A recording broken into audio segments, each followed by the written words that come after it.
பிரியமானவர்களே, இயேசு கிறிஸ்துவின் நாமத்தில் உங்கள் எல்லாருக்கும் என்னுடைய அன்பின் வாழ்த்துக்கள்.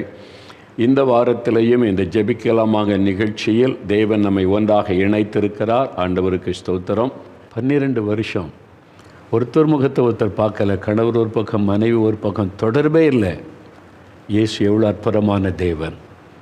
12 வருஷம் பிரிந்து தொடர்பே இல்லாமல் இருந்த ஒரு கணவனை மனைவி ஒன்று சேர்த்து இன்றைக்கி 5 வருஷமாக மகிழ்ச்சியான குடும்பமாய் தேவன் வைத்திருக்கிறார். இயேசு எவ்வளோ அற்புதமானான். இப்படி ஒரு கடவுளை பற்றி கேள்விப்பட்டிருக்கீங்களா? எங்கேயாவது யோசித்து பாருங்கள். குடிச்சிக்கப்பா, எல்லாம் செஞ்சுக்கப்பா, பக்தியாக வந்து சாமி கும்பிடு போதும், இப்படி தானே கேள்விப்பட்டிருக்கீங்க? இல்லை, மதுபானத்தை விட்டுரு, புகைப்பிடிக்கிற விட்டுரு, நான் உனக்கு விடுதலை தர்றேன், புது வாழ்க்கை தருகிறேன்னு புது இறுதியும் கொடுக்கிற, புது வாழ்க்கை கொடுக்கிற ஒரு கடவுளை நீங்கள் இதுவரைக்கும் கேள்விப்பட்டிருக்கீங்களா? அதான் இயேசு.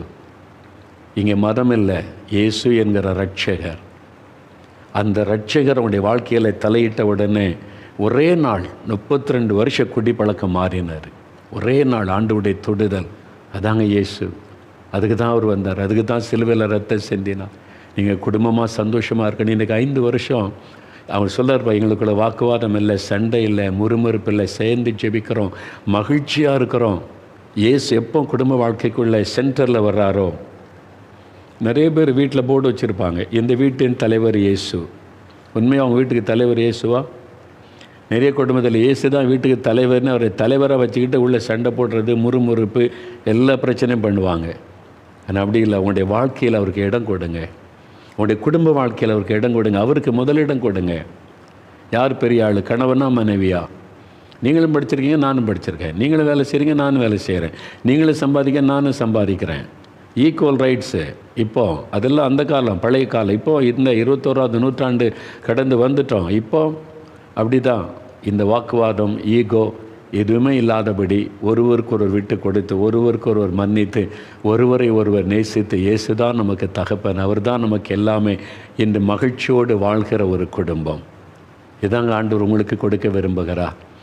இந்த மாதிரி ஒரு சந்தோஷமான குடும்பமாக உங்கள் குடும்பத்தை இயேசு மாற்ற விரும்புகிறார். அதுக்கு உங்களுடைய குடும்பத்தை அவர் கையில் ஒப்பு கொடுங்க. அவர் கணவர் சரியில்லை, இல்லை மனைவி சரியில்லை, சரியில்லாதவர்களை சரிப்படுத்துவது தான் இயேசு கிறிஸ்துவின் வல்லமை. நீங்கள் பாரமிடுங்க, ஜெபம் பண்ணுங்க. எப்படி இந்த கணவர் ஆண்டு சந்திக்கிறார் பாருங்களேன். ரொம்ப ஆச்சரியம் இல்லை?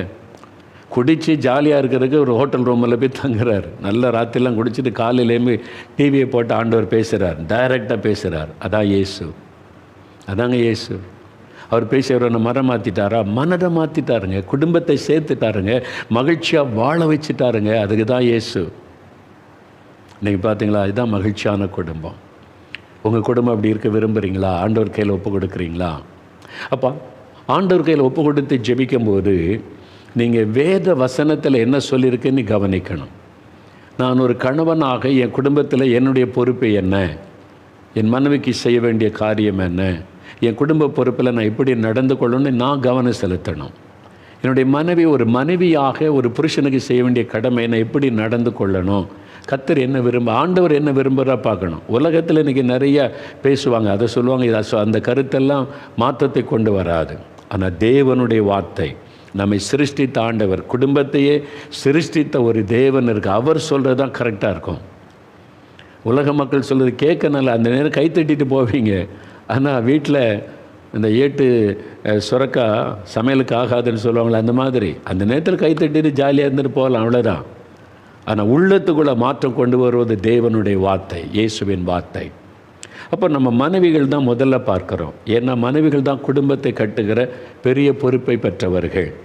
அப்போ ஒரு மனைவிக்கு முதலாவது இருக்க வேண்டிய சுபாவம் என்ன அப்படின்னு பார்க்கலாம். நம்ம வெறும் மனைவியை மட்டும் பார்க்க மாட்டோம், கணவர் ஒவ்வொன்றையும் பார்ப்போம். முதலாவது மனைவியை பற்றி சொல்லப்பட்டார். எபேசியர் 5ஆம் அதிகாரம் 22வது வசனம் பாருங்கள். புதிய ஏற்பாட்டில் 268வது பக்கம் எடுங்க, பைபிளை புரட்டுங்க.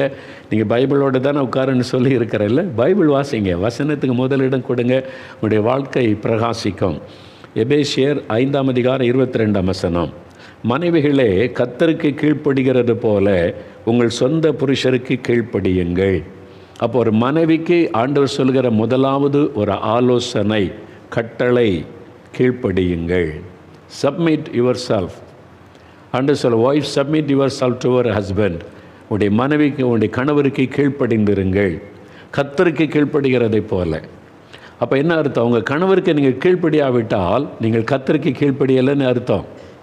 ஏன்னா அவருடைய வார்த்தைக்கு நீங்கள் கீழ்ப்படியலைல்ல. அப்போ அந்த கீழ்ப்படிதல் தான் ரொம்ப முக்கியம். எனக்கு ஒரு சகோதரரை தெரியும், தன்னுடைய மனைவி குடும்பத்தை ரொம்ப நேசிப்பார். வேலைக்கு அவரும் வேலை செய்கிறார், ஒய்ஃபும் வேலை செய்கிறார். வந்து வீட்டில் பாத்திரம்லாம் துலக்குவார். நான் போன சொல்லுவேன், என்னென்னு பண்ணி பாத்திரம்லாம் துலக்குவார், மனைவிக்கு ஹெல்ப் பண்ணுறார். ரொம்ப மனைவியை நேசிக்கக்கூடியவர். பாத்திரம்லாம் துலக்குவார், சமையலில் உதவி செய்வார், வீட்டை பெருக்குவார், எல்லாமே செய்து கொடுப்பார் மனைவிக்கு. ஏன்னா அவங்களும் வேலை செய்கிறாங்க அப்படின்னு 2 பேரும் சேர்ந்து. ஒரு நாள் என்னை பார்க்க வந்தார். நான் இருந்த ரூமுக்கு வந்தார், ரொம்ப துக்கத்தோடு வந்தார். ஏன் ஒரு மாதிரி இருக்கிறீங்கன்னு கேட்டேன். இல்லை, என் மனைவியை நான் கை நீட்டி அடிச்சிட்டேன், எனக்கு மனசே சரியில்லை, அதனால் நான் அங்கேருந்து வந்துட்டேன், இப்போ வந்திருக்கிறேன்னு. மனைவி அடிச்சிங்களா? என்னால் நம்ப முடியாது. நீங்கள் உங்கள் மனைவி மேலே எவ்வளோ அன்பு வச்சுருக்கீங்கன்னு எனக்கு தெரியும். நீங்கள் அவங்களுக்காக என்னெல்லாம் செய்து கொடுப்பீங்க, உங்கள் மனைவியை நீங்கள் எப்படி அடிப்பீங்க? என்னால் அதை நம்ப முடியல அப்படின்னு கேட்டேன். இல்லை, நான் அடிச்சிட்டேன், அதனால தான் எனக்கு மனசே சரியில்லை, அந்த துக்கத்தோடு நாங்கள் வந்திருக்கிறேன்னு சொன்னாங்க. என்ன சொல்கிறீங்க, ஏன் என்ன நடந்துச்சுன்னு கேட்டேன். இல்லை, இன்றைக்கி நான் என்ன சொன்னாலும் எதிர்த்து பேசுகிறான். நான் சொல்கிறத புரிந்து கொள்றதில்ல, கீழ்ப்படுகிறதில்ல, எதிர்த்து பேசணும்னு கோவம் வந்துட்டு கை நீட்டிட்டேன். பொறுத்து பார்த்தேன், திரும்ப எனக்கு கீழ்ப்படியாமல் எதிர்த்து பேசணுன்னு கை நீட்டிட்டேன். ஆனால் எனக்கு வருத்தமாக இருக்குது. துக்கப்பட்டு அழாத குறையாக வந்து என் மனைவியை நான் அடிச்சிட்டேன்னு ஒரு வேதனையோடு வந்து நின்றார். அப்போது எதனால்? அந்த மனைவி கீழ்ப்படிஞ்சிருந்திருந்தா புருஷன் அந்த நிலைமைக்கு போயிருக்க மாட்டார். அவர் துக்கப்படுற அளவுக்கு ஒரு மனைவியனுடைய நடக்கை கீழ்ப்படியணும். ஒரு மனைவியானவள் புருஷனை கீழ்ப்படியணும்.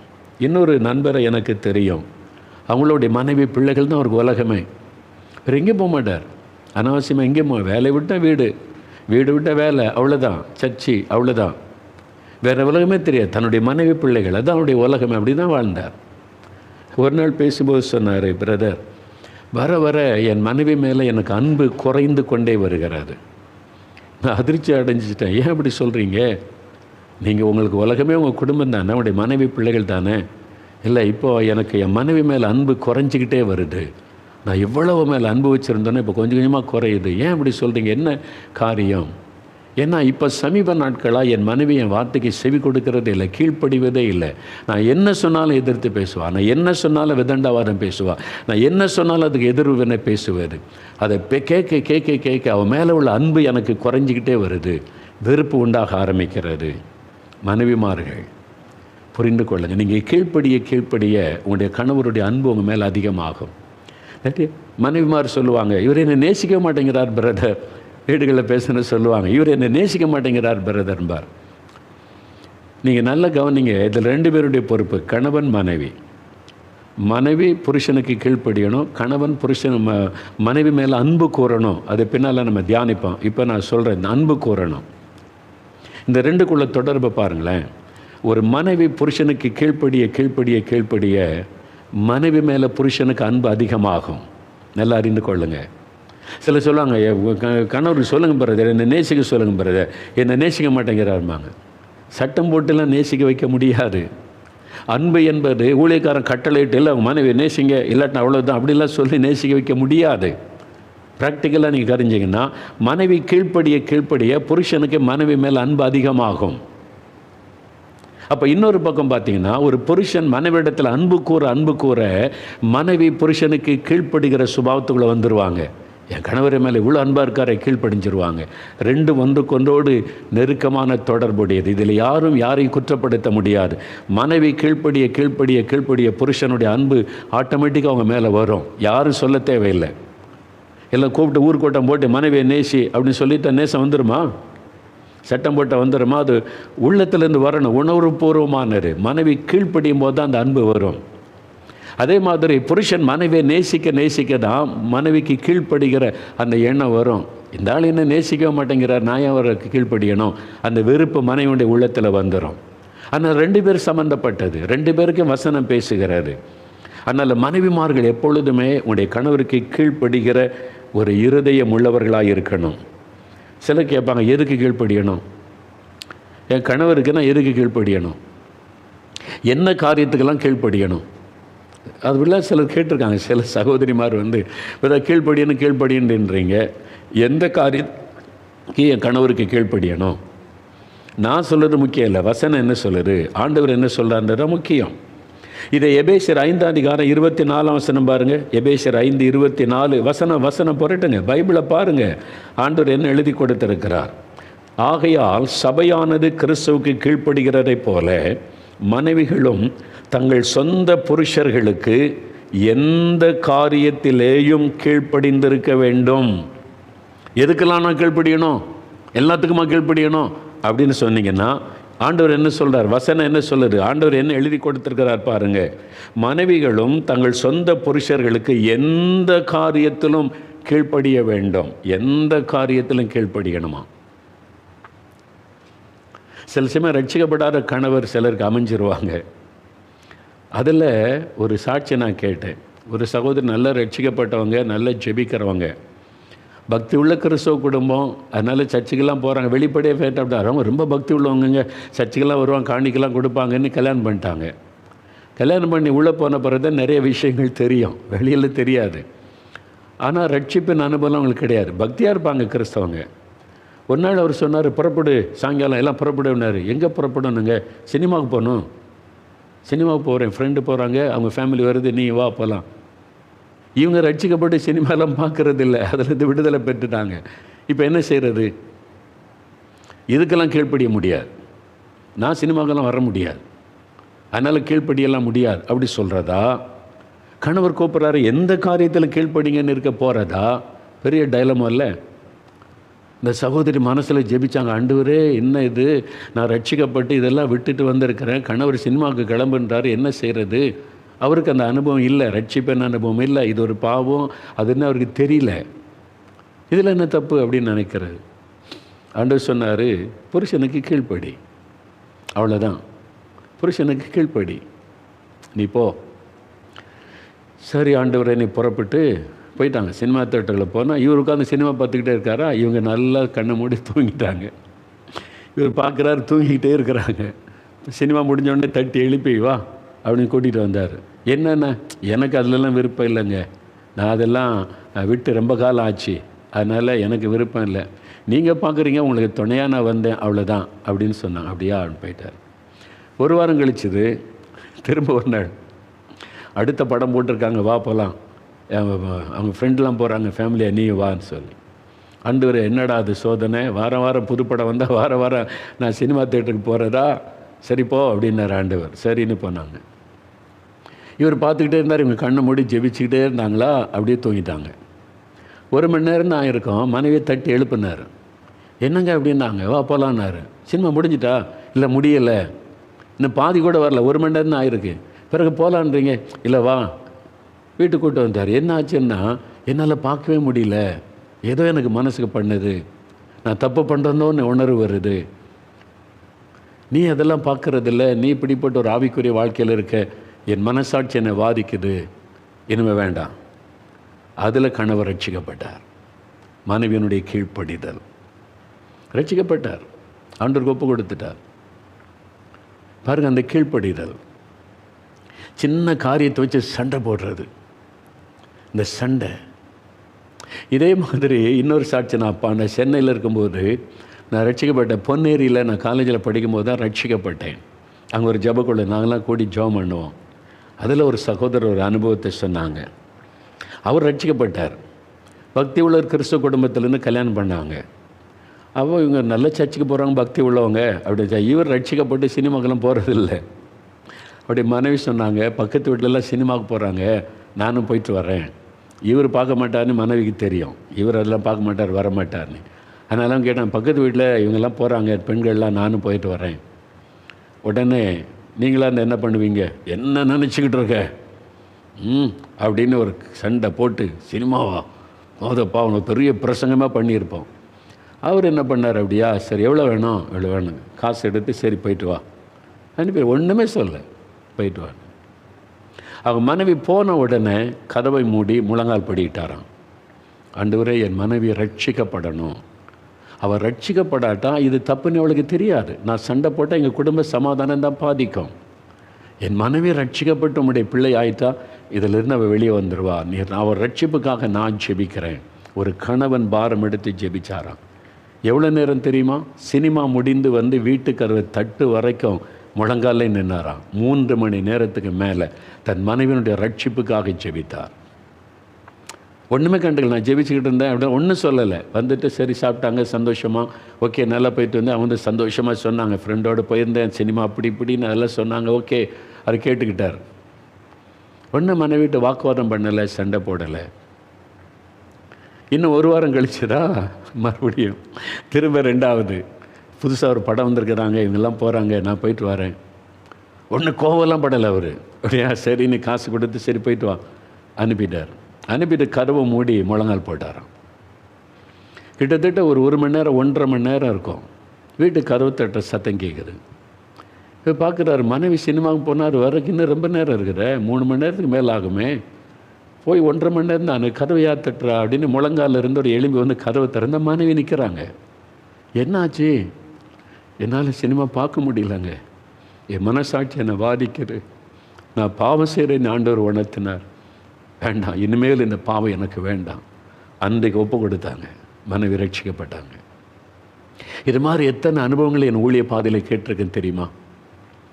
இதாங்க இயேசு சொல்லிக் கொடுத்த பாடம், இதாங்க வசனம். எதுக்கு சண்டை போடுறீங்க சின்ன சின்னதுக்கெல்லாம்? நீ கீழ்ப்படிய மாட்டேங்கிற, நீங்கள் அன்பு காட்ட மாட்டேங்கிறீங்க, நான் இது செய்யக்கூடாது அது செய்யக்கூடாதா? மனைவியானவள் புருஷனுக்கு எல்லா காரியத்திலும் கீழ்ப்படியணும். உங்கள் மனைவி எந்த மாதிரி சூழ்நிலை இருந்தாலும் அவங்கள நீங்கள் நேசிக்கணும். அதான் ஆண்டவர் சொல்கிறார். இதான் ஒரு கிறிஸ்தவ வாழ்க்கையில் ஆண்டவர் கற்றுக் கொடுத்த காரியம். அதனால் எல்லா காரியத்துக்கும் நீங்கள் கீழ்ப்படியணும். சில சகோதரிமார் சொல்லுவாங்க, நான் கேட்டிருக்கேன், வந்து பேசிக்கிட்டு இருக்கும்போது பக்கத்துலேருந்து கேட்டிருக்கேன், 2 பெண்கள் பேச, எங்கள் வீட்டில் எங்கள் ஆட்சி தான். யார் ஆட்சியா? மனைவி ஆட்சியா? நான் சொல்லதான் கணவர் கேட்பார். நான் கிழிச்ச கோட்டை தாண்ட மாட்டார், நான் பேசக்கூடாதுன்னு பேச மாட்டார், அவ்வளோதான். சில வீடுகள் எப்படி இருக்குல்ல, 100க்கு 10 குடும்பம் அப்படி இருக்குது. புருஷன் மனைவி ஆயிடுவார், மனைவி புருஷன் ஆயிடுவாங்க. பார்த்துருக்கீங்களா உங்கள் குடும்பத்தில்? எப்படி புருஷன்தான் குடும்பத்துக்கு தலை, மனைவிக்கு தலைன்னு பைபிள் சொல்லுது. எபேசியர் 5:23 பாருங்கள். எபேசியர் 5:23 பாருங்கள். கிறிஸ்து சபைக்கு தலையாக இருக்கிறது போல புருஷனும் மனைவிக்கு தலையாக இருக்கிறான். வசனம் சொல்லுது. மனைவிக்கு தலை புருஷன் தான், ஒரு தலை தான் இருக்கணும். புருஷனுக்கு தான் தலை, மனைவிக்கு இந்த தலை தான் யோசித்து தீர்மானம் எடுக்கணும். ஒரு மனைவி புருஷனுக்கு ஆலோசனை கொடுக்கலாம், உதவி செய்யலாம், ஹெல்ப் பண்ணி எல்லாத்தையும் செய்யலாம். தீர்மானம் எடுக்கிற பொறுப்பை புருஷன்கிட்ட விட்டுட்டிங்கன்னா நீங்கள் சேஃப். அந்த புருஷன் ஆண்டவர்கிட்ட போய் ஜெபம் பண்ணி கர்த்தர் கொடுக்குற ஆலோசனை பெற்றுக்கொண்டு வந்து மனைவிக்கிட்ட சொல்லி, இதுதான் ஆண்டவர் சொல்கிறார், இப்படி நம்ம செய்யலான்னு தீர்மானம் எடுக்கணும். ஆனால் சில குடும்பத்தில் மனைவி என்ன சொன்னாலும் புருஷன் கை கட்டிட்டு நிற்பார். அந்த குடும்பங்கள் விளங்காமல் போக காரணம் இந்த வசனத்துக்கு மீறி குடும்பங்கள் நடக்கிறதுனால.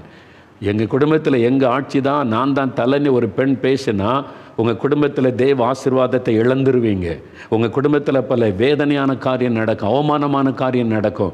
ஏன் இந்த தீமைகள் நடக்கும்? ஜெபம் இருக்கும், பைபிள் வாசிப்பு இருக்கும், அந்நிய பாஷைலாம் இருக்கும், அந்த ஆசீர்வாதம் இருக்காது. ஏன் இந்த பாதிப்பு? தலை வாலாயிற்று, வால் தலையாயிற்று. தேவன் வைத்திருக்கிற ஒழுங்கு இருக்குது. குடும்பம்னா இப்படி தான், தேவன் ஒரு ஒழுங்கு வச்சிருக்கிறாரு. மனைவிக்கு தலை புருஷன், அவன் தான் தீர்மானம் எடுக்கணும். மனைவி தீர்மானம் எடுக்கக்கூடாது. மனைவி ஆலோசனை கொடுக்கணும், கைட் பண்ணணும். 2 பேரும் சேர்ந்து ஜெபம் பண்ணி கர்த்தரோட தீர்மானம் எடுக்கலாம். மனைவி வந்து என்ன சொல்கிறாரு அதுக்கு சலாம் போட்டு ஒரு ஆண் நின்றா உங்களால் குடும்பமே பாதிக்கப்படுகிறது. சில கிறிஸ்தவ குடும்பங்கள் இன்றைக்கி பாழாய் போக காரணம் இந்த பெண்கள் தலையாக மாறுறது தான். நான் சொல்கிறது கொஞ்சம் கஷ்டமாக இருக்கும், நான் நிறைய பார்த்துருக்குறேன், நேரடியாக பார்த்தேன். எதனால் இப்படி நடக்குதுன்னா அங்கே கணவர் அமைதியாக இருப்பார். இதே நீங்கள் பாருங்கள், இந்துக்கள் குடும்பத்தில் பாருங்கள், நான் பார்த்துருக்கேன். நான் இந்து குடும்பத்துக்கு வந்திருக்கிறேன். ஆண்களும் உட்காந்து பேசுனா மனைவி மாதிரி அந்த சபைக்கே வரக்கூடாது, கோ உன் வேலை கிச்சனில் இரு, அங்கே இரு, நாங்கள் ஆண்கள் பேசி முடிவு எடுக்கிற, உனக்கு என்னங்க வேலைன்னு சொல்லிடுவாங்க. பார்த்துருக்கீங்களா? அதுவும் தப்பு, அது அவங்க பழக்கம். நம்ம அப்படி இருக்கக்கூடாது. கணவன் மனைவி சேர்ந்து ஜெபம் பண்ணி கர்த்தர் சொல்ல தீர்மானம் எடுப்போம். நம்ம ஜெபம் பண்ணுவாங்க, நீங்கள் ஜெபம் பண்ணி தீர்மானம் எடுங்க அப்படின்னு சொல்லிடணும். அந்த தீர்மானம் எடுக்கிற பொறுப்பை புருஷன்கிட்ட விட்டுறன்னு ஒரு மனைவி, அவங்க தான் தலை.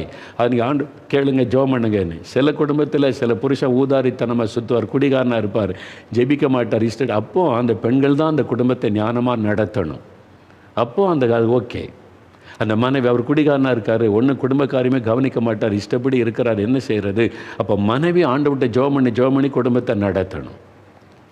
2 பேரும் நல்லா இருக்கிறீங்க, ரட்சிக்கப்பட்டிருக்கிறீங்க, பொறுப்பையா மனைவி கிட்ட விடுறீங்க? மனைவி தலை இல்லை, நீங்கள் தான் தலை. இந்த தேவ ஒழுங்கு மீறப்படும் போது அந்த குடும்பத்தில் சமாதானம் பாதிக்கப்படும், ஆசீர்வாதம் பாதிக்கப்படும். நிச்சயம், கட்டாய ஆசீர்வாதம் பாதிக்கப்படும்.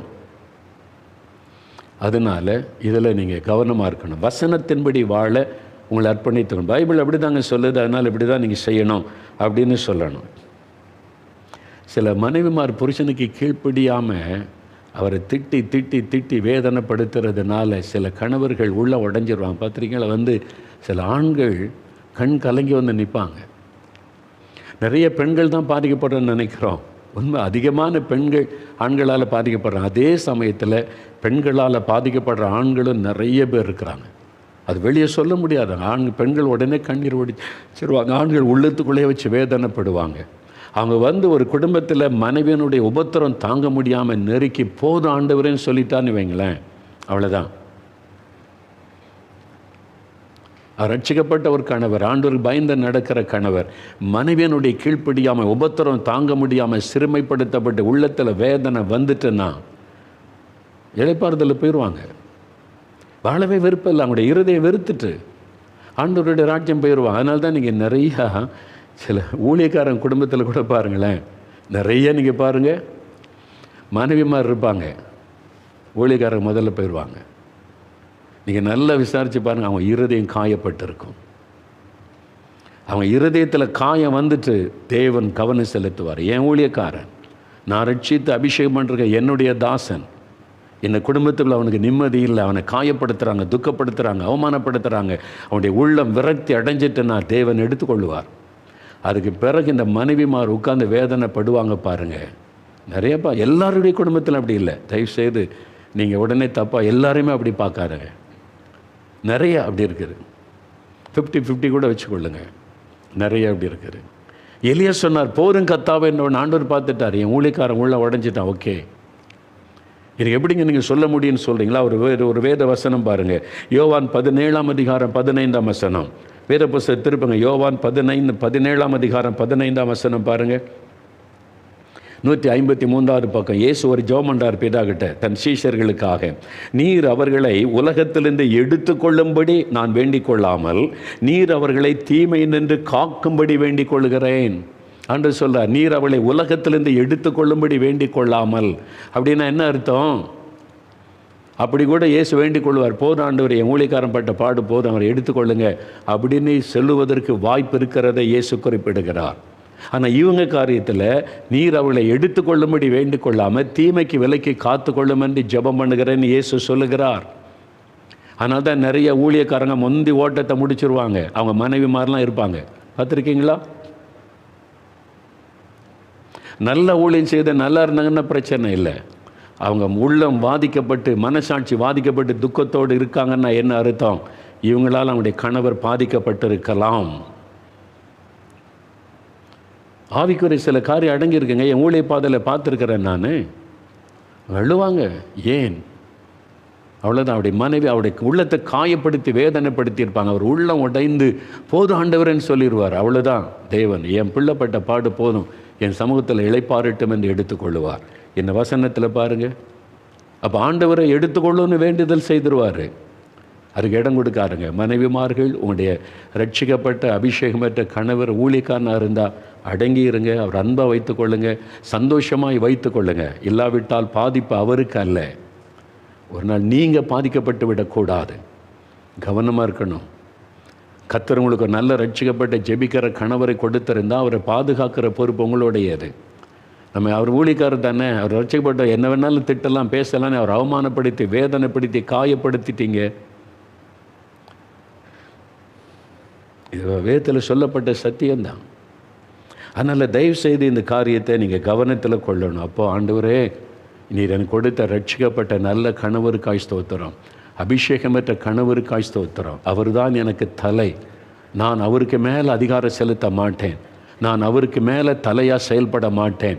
அவர் சொல்லுகிற ஆலோசனைக்கு நான் இடம் கொடுப்பேன். என் கணவரை நான் சந்தோஷமாக வச்சுருப்பேன், மகிழ்ச்சியாக வச்சுருப்பேன். அவங்க சொன்னாங்க பார்த்தீங்களா, 12 வருஷம் பிரிஞ்சிருந்தேன், இப்போ என் மனைவி எனக்கு பாயசம் வேணும்னு சும்மா கேட்டால் கூட செஞ்சு கொண்டு தந்துடுவாங்க. என்னை சந்தோஷமாக வச்சுருக்கிறாங்க. அப்போ தான் அவங்களுடைய குடும்பத்தில் ஆசீர்வாதம் இருக்கும். எங்கள் மனைவி தலையாக மாறுறாங்களோ அந்த குடும்பம்லாம் பாதிக்கப்பட்ட அந்த சந்ததி பாதிக்கப்படும். அவங்க பிள்ளைகள் பாதிக்கப்படுவாங்க, அந்த குடும்பங்கள் பாதிக்கப்படும். நான் கண்கூட 1 2 இல்லை பல குடும்பம் பார்த்துருக்கேன். அவங்க அந்நிய பாஷை பேசுவாங்க, ஜெபிப்பாங்க, ஊழியெல்லாம் கூட செய்வாங்க. ஆனால் வீட்டுக்குள்ளே நிறைய பாதிப்புகள் இருக்கும். ஏன் ஆண்டவரேன்னு கேட்டால் வசனத்துக்கு மாறாக நடக்கிறாங்க. நான் வசனத்தில் இப்படி தான் நீங்கள் நடக்குன்னு எழுதி கொடுத்தா இவங்க தலைகளை நடக்கிறாங்களே. புருஷன் தான் தலையாக இருக்குன்னு நான் எழுதி கொடுத்துருக்குறேன், எங்கள் மனைவி தலையாக இருந்தால் அப்போ என் வசனத்துக்கு அங்கே மரியாதை இல்லை. அப்புறம் எப்படி அந்த குடும்பத்தில் ஆசீர்வாதம் இருக்கும்? இதான் ஆண்டவர் சொன்னார். இதை வெளியே சொல்ல முடியாது இல்லை. இதை சொன்னால் இப்போவே சிலர் என்கிட்ட சண்டைக்கு வருவீங்க, என்ன பிரதர் இப்படி பேசுகிறாருன்னு. அப்படி தான் பேசணும், வசனம் அப்படி தானே சொல்லுது.